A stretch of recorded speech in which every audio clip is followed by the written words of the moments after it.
네, 김포시가 서울 편입을 추진한 뒤에 처음 개최한 토론회였습니다. 어떤 이야기들이 오갔는지 취재 기자와 함께 조금 더 자세하게 이야기 나눠보도록 하겠습니다. 김진재 기자가 연결돼 있습니다.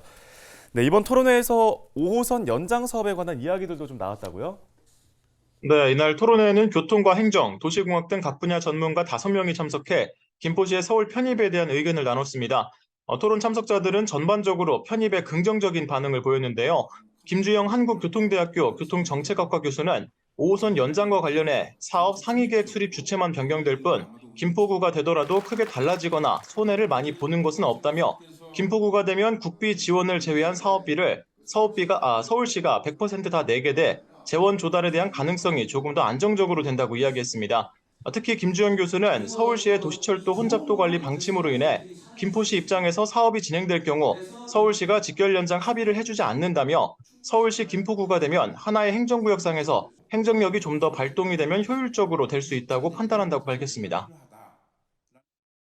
김포시가 지금 현장 간담회도 열고 지금 다방면으로 정책 홍보를 하고 있긴 한데 시민들 입장에서는 아직 이 편입에 대한 궁금증이 많을 것 같습니다. 이번에 시민들이 좀 많이 참석했는지도 궁금하고요. 어떤 이야기들이 오갔을까요? 네, 이 토론회가 열린 김포 아트홀 공연장의 1층 객석이 320명을 수용할 수 있는 규모인데요. 이날 객석은 일부 빈자리를 제외하면 대부분 시민들로 가득 찼습니다. 하지만 당초 토론회 성격과 달리 실제 시민 참여는 저조했습니다. 전체 2시간가량 진행된 토론회에서 시민 질의응답 시간은 약 10분에 불과했습니다. 질문에 나선 시민도 3명뿐이었는데요. 김포시 지상교통에 대한 질문을 제외하면 편입에 대한 직접적인 질의는 2건에 그쳤습니다.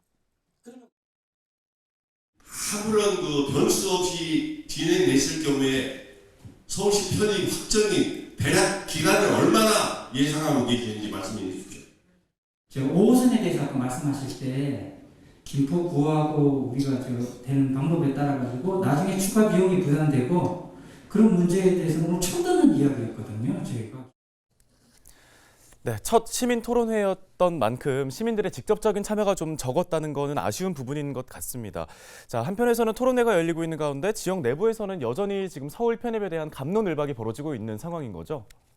네, 김포시의회가 지난달 서울 김포 통합특별법 찬성 결의안을 채택하긴 했지만 내부적으로는 여전히 민주당의 반발이 거셉니다.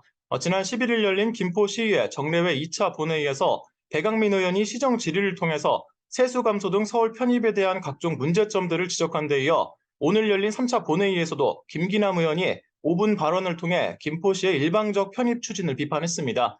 정하영 전 김포시장과 김동식 전 김포시장도 개인 SNS를 통해서 서울 편입에 대한 부정적인 입장을 꾸준히 밝히고 있는데요. 특히 김동식 전 김포시장은 이번 토론회와 관련해 2시간 동안 김병수 김포시장과 서울 편입을 주장하는 학자들 이야기만 들으란 말이냐며 토론회 구성을 지적하기도 했습니다. 서울 편입이 지역 내 주요 이슈가 된 만큼 내년 총선이 다가올수록 편입에 대한 찬반 논쟁은 더 가열될 것으로 보입니다. 네, 알겠습니다. 오늘 소식은 여기까지 듣겠습니다. 보도국 김진재 기자였습니다.